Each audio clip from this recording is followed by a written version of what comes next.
What's up, boys? Welcome to finally my first mock draft. I'll probably doing like 2 or 3 more of these, really just kind of going after every single need we have and addressing every position and really, emphasizing the amount of options that there really are in the draft, because this could go thousands of different ways. There are so many worthy prospects to be drafted in the first round, third round, sixth round, whatever it may be. There are prospects out there that the New Orleans Saints are going to be doing due diligence on, and every single pick that we make is not only just based on what we want, it's based on what other teams want. So really giving more options for you guys to really, look at different picks that we could make is definitely the safer route to go than just putting out one mock draft. So this will be the New Orleans Saints mock draft 1.0 for my channel. We're going to be doing plenty more of these, so make sure you like, subscribe, turn on that notification bell, do all that fancy stuff that you guys, have been doing for the past couple of years. And let's go ahead and get into this mock draft. So for the first round pick, round 1, pick number 24, I have the New Orleans Saints selecting Patrick Queen, a linebacker out of LSU. At a safety size, 6 foot, 229 pounds, Queen is a very interesting prospect. He notched a 4.5 second 40-yard dash, which is extremely fast, and a 125-inch broad jump, which is the 8th best at his position. Queen has amazing 3-down potential. He literally didn't even start until the 4th game of LSU's season last year, and he still finished 3rd on the team with 85 total tackles, including 12 for loss, along with 3 sacks and an interception. Over LSU's final 4 games, Queen had 7 tackles for loss and 2.5 sacks. Very strong in coverage, extremely quick and smart. That is 100% his strongest point about his game, is his coverage ability. His main weakness to me is if he can utilize that amazing 3-down potential I previously stated, and could really be an every down linebacker for the New Orleans Saints. That is something that we do not know. No way to know until we find out, though. Queen is noted for his extremely athletic, explosive maneuvering and his ability to cover tight ends and running backs, which are 2 very important things that need to be done in today's league for a defense to succeed. We have people like George Kittle, Hunter Henry, old boy in Denver. There are so many great tight ends out here that can really do a good job at picking apart defenses. So having a linebacker like Patrick Queen that can cover them exclusively almost is a really big deal. Given the Saints' extreme struggles at the linebacker position, a pick like Patrick Queen early makes way too much sense. Those Kenneth Murray supporters that I know are angrily typing into their keyboard and telling me that Kenneth Murray is a better prospect than Patrick Queen, you will get your wish in the mock draft 2.0, I promise. Anyway, Patrick's supreme coverage ability over the other linebackers that we could draft at this point really gives him the edge for me, as that's 100% the Saints' main point of concern. Alex Anzalone having 3 season-ending injuries, Kiko Alonso tearing his ACL, and Caden Ellis not sniffing the field and still having a season-ending injury really skewed my opinion on what we should draft at 24. That just so happens to be a linebacker, and in this mock draft, I have gone with the New Orleans Saints selecting Patrick Queen. So let's get on to our second pick. Our second pick is in the 3rd round, so round 3, pick 88. I have the New Orleans Saints selecting Van Jefferson, a wide receiver out of Florida. So the New Orleans Saints started to address the extremely strong need for a wide receiver by picking up Emmanuel Sanders during the free agency period, which is a great start, don't get me wrong by any means. While I think picking up Emmanuel Sanders really changes the dynamic of wanting a wide receiver first round, we still need somebody else for Drew Brees to throw the ball to. We haven't had any updates on free agent wide receiver Ted Ginn Jr., so picking up a wide receiver makes way too much sense. Here comes Van Jefferson in the 3rd round. Van Jefferson is a 6'2", 197-pound wide receiver from Florida who finished last season with 49 receptions, 657 yards, and 6 touchdowns. Van Jefferson is literally regarded as one of the top slot wide receivers in this year's draft class.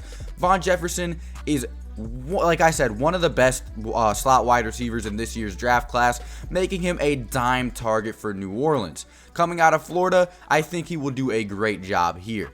Having Michael Thomas and Emmanuel Sanders on the outside gives us a need for a slot wide receiver, and Von could easily fill that role, especially because of the lack of production from players like Tre'Quan Smith. Let's go over some of his strengths. So, he possesses uncommon competitive streak and attitude. He has above average release against press coverage. He has a great alter of speed and angles to keep cornerbacks off balance. He possesses agility and foot quickness for complex routes. His hand usage is effective and subtle at the top of the route. His attention to detail allows him to separate underneath. He has a unique feel for leverage and works hard back to the throw. He uses his frame and strong hands to protect the catch point. He has drawn 11 penalties. This is a big one. He has drawn 11 defensive penalties since 2018, including 3 interferences by Auburn in 2019. He also gets the ball upfield quickly after the catch because he is a speedy guy.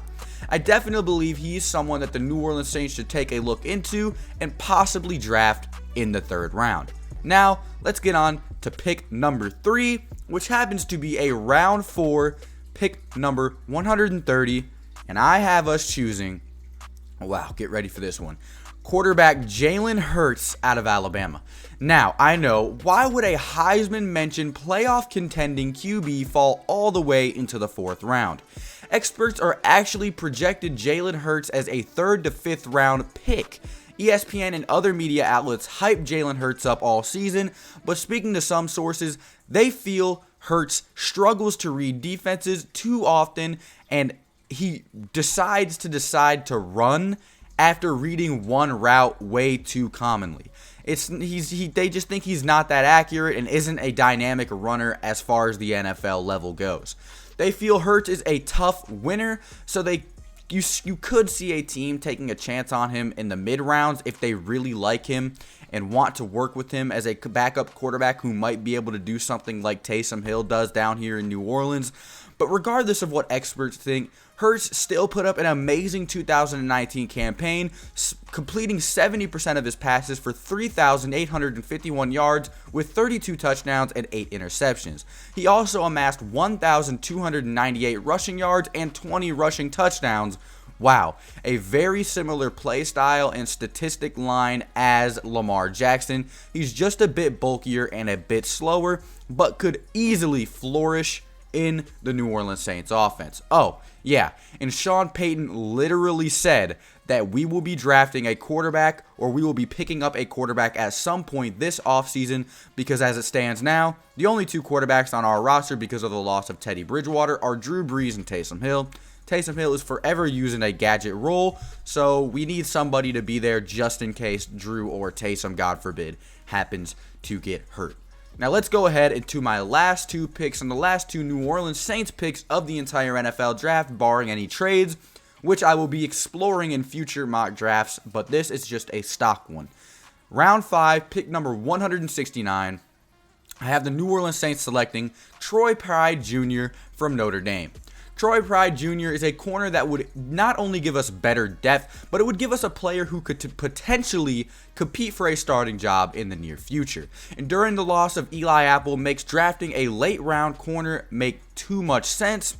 And that late round depth corner being one that runs a 4.4 40-yard dash, had 40 tackles last season, and even picked off a pass makes it that much better. Keep an eye out for Troy Pride Jr. I would not be surprised if the New Orleans Saints decided to go ahead and draft some cornerback talent because our cornerback stock is running low.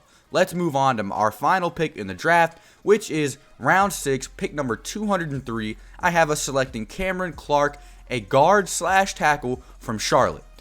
Clark started at a left tackle at Charlotte. Team sources singled out Clark as a player who helped himself at the East-West Shrine and is worthy of getting drafted on day 3 in the 2020 NFL Draft. Clark is a 6'4", 300-pound offensive tackle/offensive guard who has a strong build with some athleticism and quickness. With his upside, Clark could be a nice developmental backup who grows into being a significant contributor. With Pete being injury-prone, this pick just makes too much sense. Of course, we just signed Andrus Peat to that enormous contract, but we can't trust his health, so drafting another offensive lineman that could potentially step in if he gets hurt would just make too much sense. Thank you guys so much for watching this edition of the New Orleans Saints Mock Draft 1.0. Of course, we'll be making more mock drafts in the future. It was a really fun video to get done. I enjoyed it. Let me know what you think down in the comment section below. Do you agree with any of the picks? Do you disagree with all of them? I would like to hear your opinion either way. Thank you guys so much for watching this episode on my channel. Go ahead, subscribe, click the notification bell, do all that fancy stuff, and I'll see you boys in the next one. Adios.